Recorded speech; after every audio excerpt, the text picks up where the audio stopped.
Alunos do sétimo ano D, sejam bem-vindos à aula de História.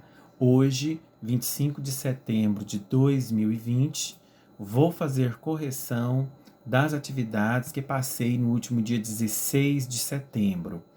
Aula 3, atividade número 2, que se trata aí da revisão para a nossa prova do dia 28 de setembro. Vamos então para a nossa primeira questão, e ela diz o seguinte: a conquista e ocupação da América pelos espanhóis se deu como? Se você marcou a letra D, você acertou. Dizimou aí a população indígena e destruiu aí as estruturas agrárias anteriores à conquista. Ou seja, acabou, né? Praticamente os indígenas aí, a maioria morreram, né?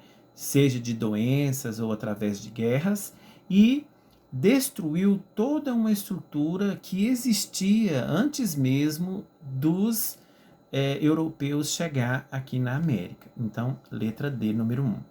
A número 2, ela diz o seguinte: os espanhóis chegaram ao continente americano em 1492 com o navegador genovês Cristóvão Colombo no comando das naus. A colonização só tomou fôlego com a descoberta dos metais preciosos nas áreas das grandes civilizações pré-colombianas, principalmente depois das expedições de Hernán Cortés. A ação deste conquistador espanhol ocorreu sobre qual povo e em qual região do continente americano? Se você marcou a letra D, você acertou. Sobre os astecas, né, nos territórios onde hoje se localiza o México, correto? A gente pode dizer que dentre aí os principais povos da América pré-colombiana, os astecas foram aí os mais poderosos e desenvolvidos, ok?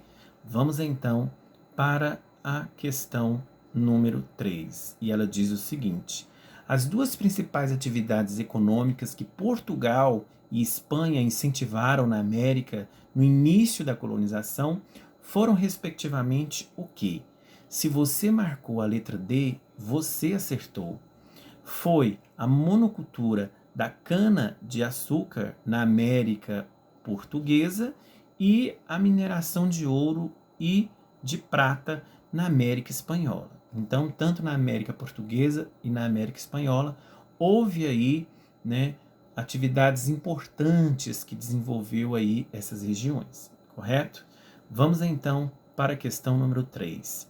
Olha só, mais uma coisa ouço afirmar, porque há muitos testemunhos, e é que vi nesta terra de Veraguá, Panamá, maiores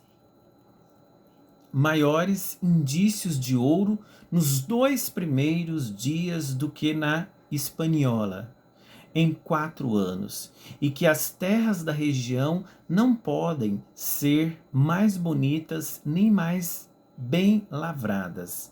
Ali, se quiserem, podem mandar extrair à vontade. Olha só a pergunta. O documento permite identificar um interesse econômico espanhol na colonização da América a partir do século XV. A implicação desses interesses na ocupação do espaço americano está indicada se você marcou letra E, você acertou, na fundação de cidades para controlar a circulação de riquezas. Então, o intuito era conquistar esses territórios para fundar cidades e ali nessas cidades desenvolver uma economia para que pudesse então circular as riquezas, correto? Vamos então para a questão número 5. Um ponto comum do processo de colonização das áreas portuguesas e espanhola na América, assim como do sul das colônias inglesas americanas, foi, se você marcou a letra C, a utilização da mão de obra escrava, você acertou. Porque praticamente era o que esses colonizadores mais faziam na época, utilizar a mão de obra escrava, principalmente dos indígenas. Vamos então à questão número 6, e ela diz o seguinte: no processo de colonização da América, os reis da Europa concediam aos espanhóis estabelecidos na colônia o direito de explorar o trabalho indígena, sendo que, em troca, os exploradores deveriam oferecer-lhes uma educação cristã. Tal prática ficou conhecida por, se você marcou a letra D, encomienda, você acertou. Por quê? Porque esse termo, alunos, significa recomendar ou confiar algo para alguém. Criado aí em 1512, esse regime ele deixava aí comunidades indígenas inteiras sob os cuidados de um encomendeiro que poderia, inclusive, utilizar a mão de obra dos índios para o desenvolvimento aí de atividades agrícolas ou simplesmente, né, a extração de metais preciosos. Em troca, o encomendeiro deveria aí assegurar o quê? O oferecimento da educação religiosa cristã para os seus índios. É por isso que é chamado então de encomenda, ok? Vamos então para a questão número 7. O processo de colonização europeia da América durante os séculos 16, 17 e 18 está ligado a quê? Se você marcou a letra A, você acertou. Expansão comercial e marítima, ao fortalecimento das monarquias nacionais absolutas e a política mercantilista, correto? Vamos então à questão número 8. Os antigos europeus realizavam grandes viagens, nas quais tinham o objetivo de saquear as Índias, as conhecidas drogas do sertão.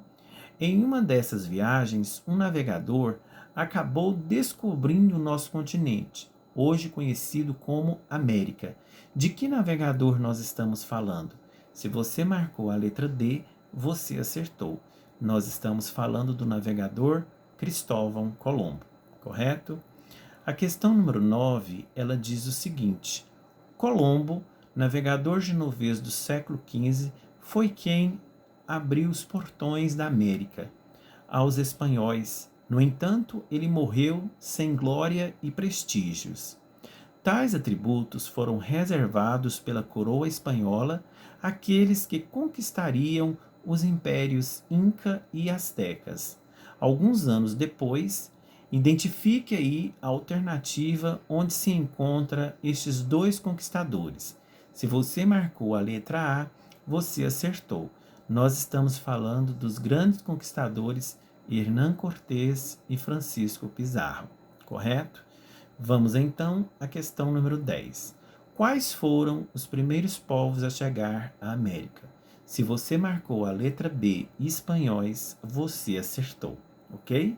E aqui a gente finaliza a nossa correção dessa revisão da prova. Espero que vocês tenham compreendido, estudem para a nossa prova e até a nossa próxima aula.